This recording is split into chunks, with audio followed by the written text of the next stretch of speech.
The sky above the city was not blue anymore. It was gray, heavy, and filled with smoke. The air was thick, carrying the smell of burning forests and broken lives. People walked with tired faces, holding empty bottles and broken bags.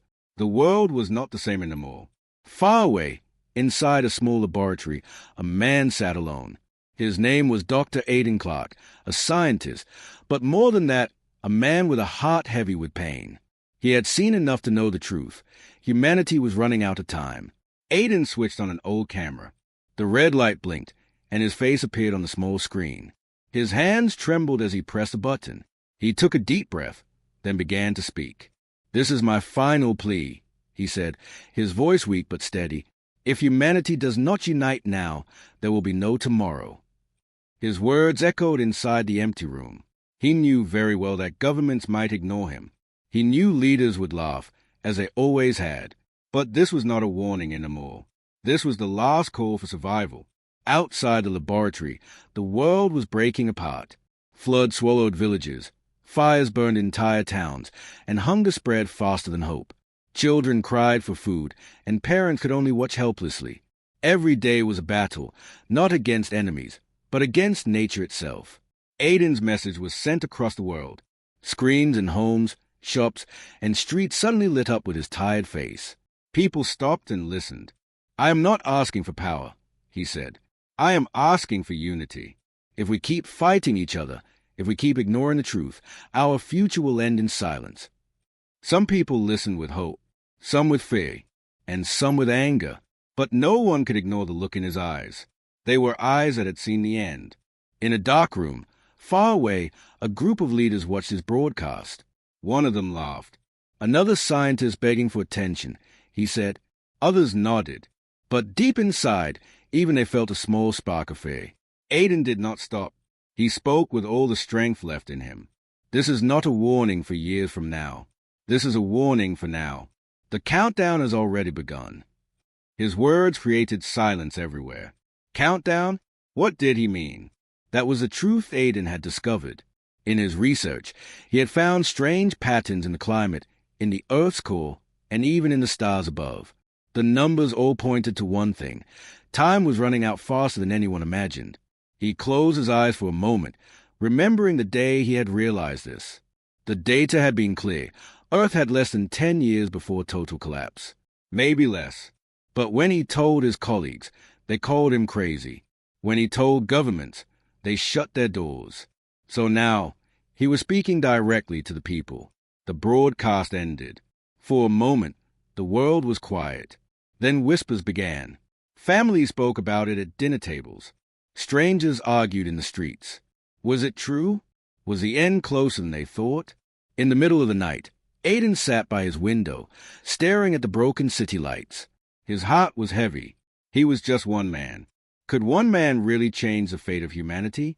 Then something happened. His computer beeped. A new signal appeared on his screen. It was not from Earth. It was strange, broken, almost like a voice hidden inside numbers. Aidan leaned closer, trying to understand. The signal repeated itself again and again. It was weak, but clear enough to read. His hands shook as he wrote down the words hidden inside it. It said, "Unite or perish." Aidan's eyes widened. Who had sent this? Was it a warning from somewhere out there? Oh, was it something left behind by humans themselves?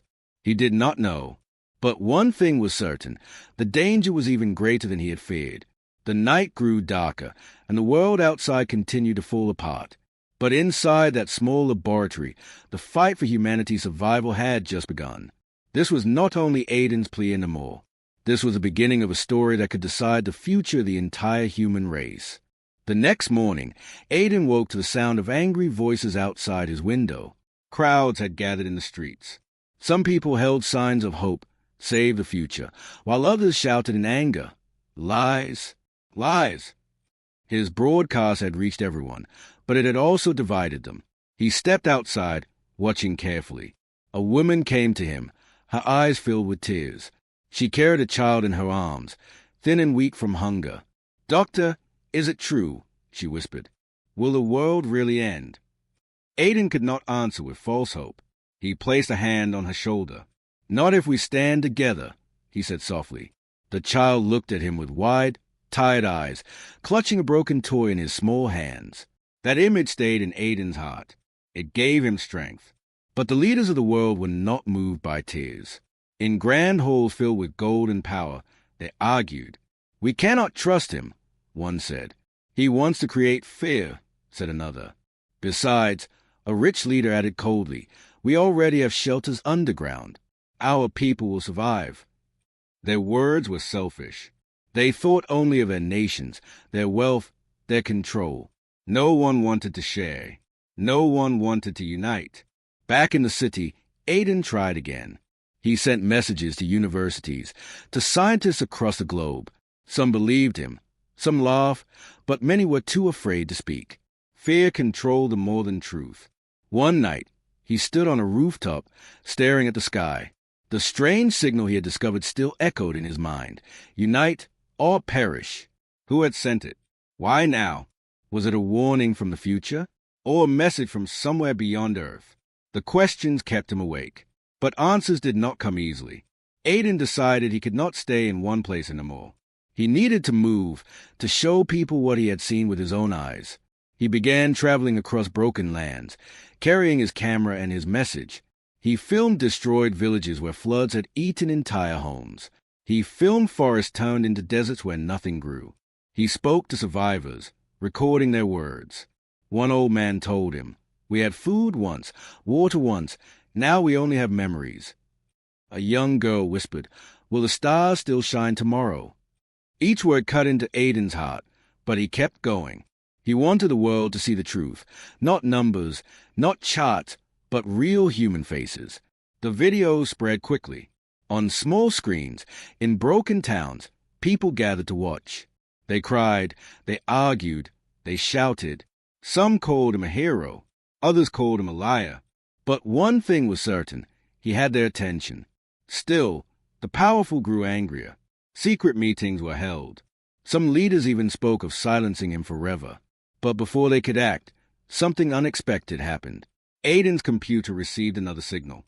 This time, it was stronger, the same strange voice hidden in numbers.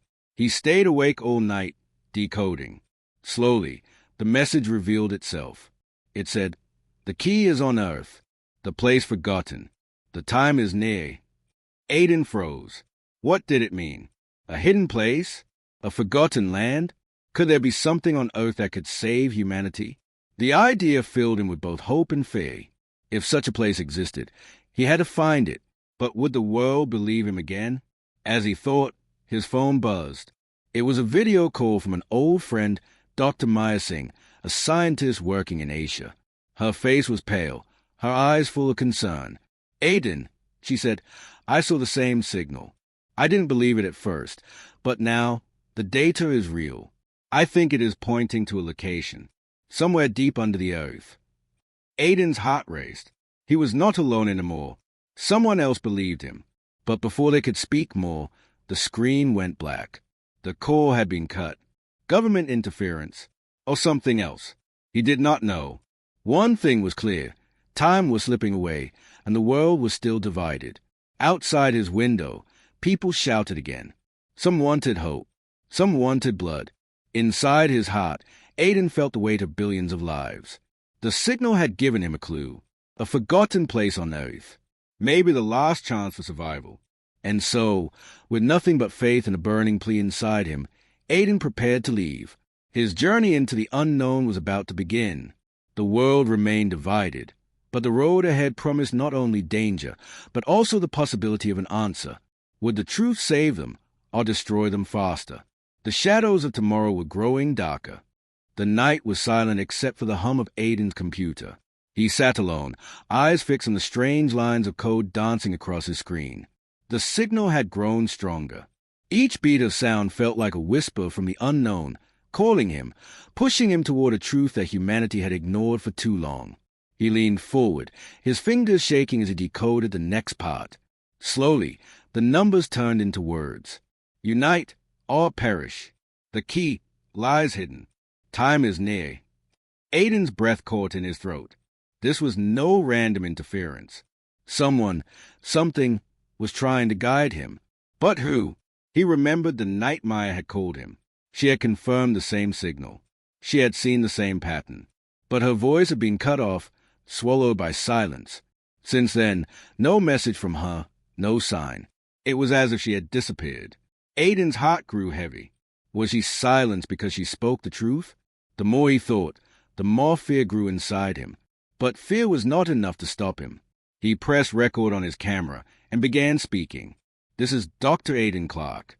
The signal has returned. It speaks of a key, a hidden place on Earth.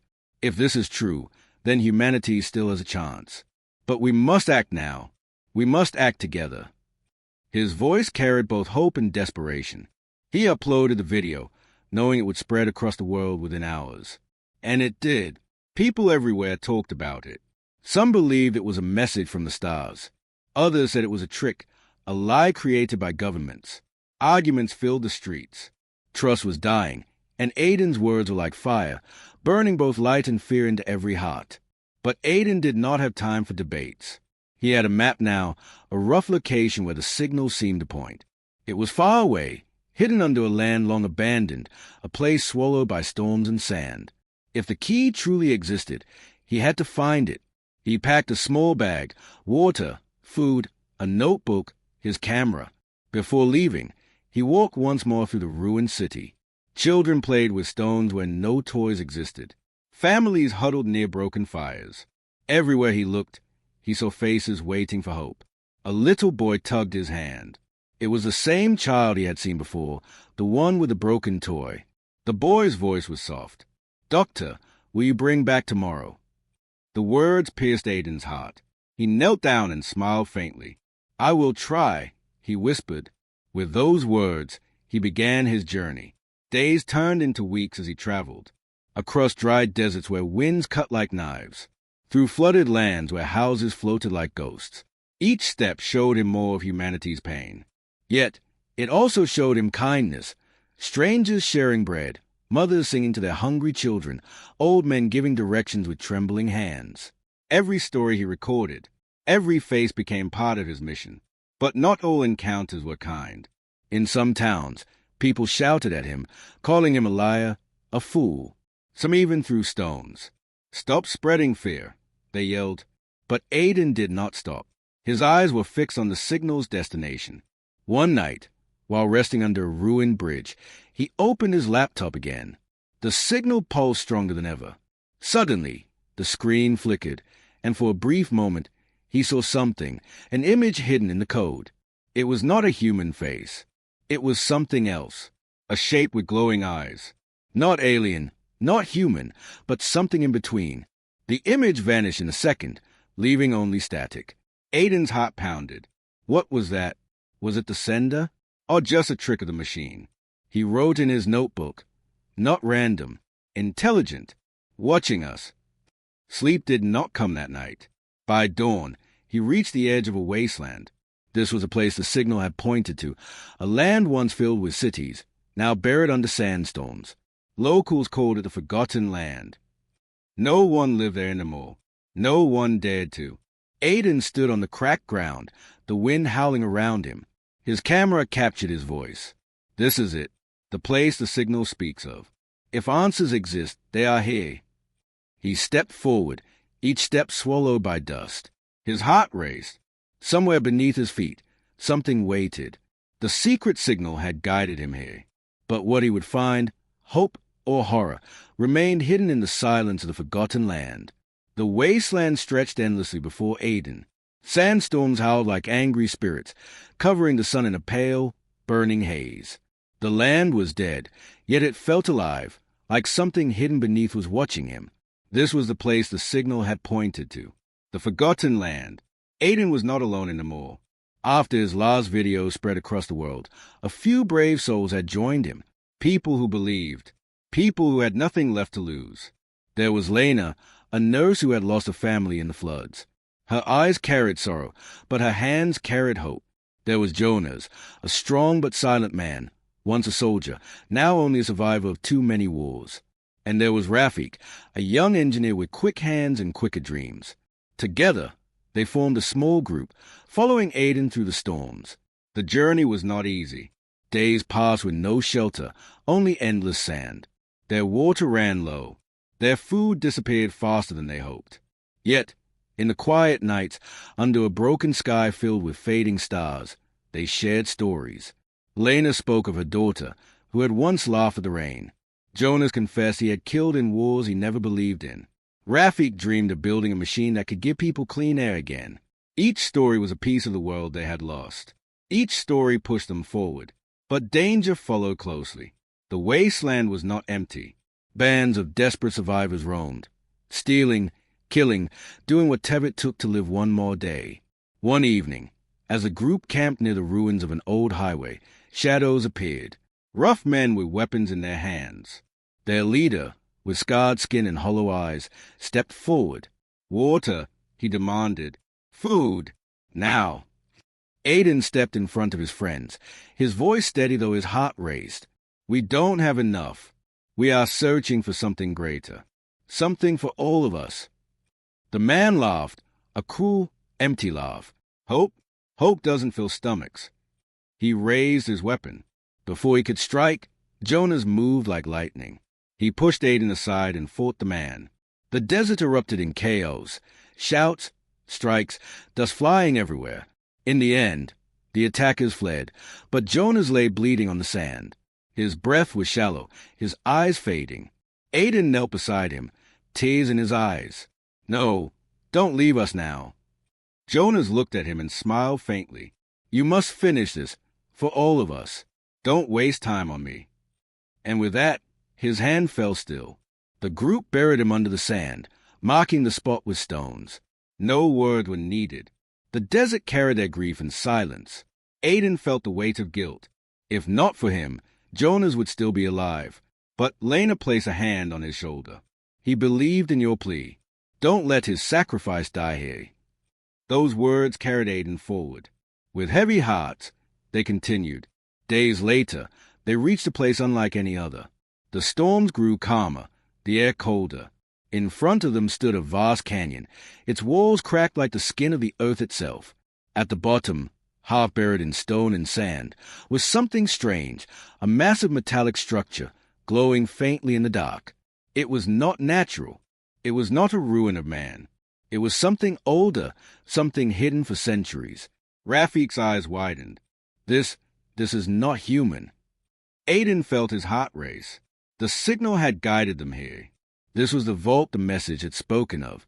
The key, the hope, was buried inside. But the entrance was sealed with giant doors of unknown metal, covered in strange markings that pulsed faintly with light. The group stood in silence, staring, each of them feeling the same fear. What if opening it unleashed something worse than the world outside? The wind blew across the canyon, carrying the sound of their breaths, their doubts. Aiden stepped forward, placing his hand on the cold, glowing door. His voice was barely a whisper. "This is the answer. But will it save us or destroy us?" Behind him, Lena whispered, "We don't have a choice. The world is already dying." Rafik nodded, adjusting his tools. "Then we open it." The canyon echoed with the sound of metal, sparks, and effort as they began their work.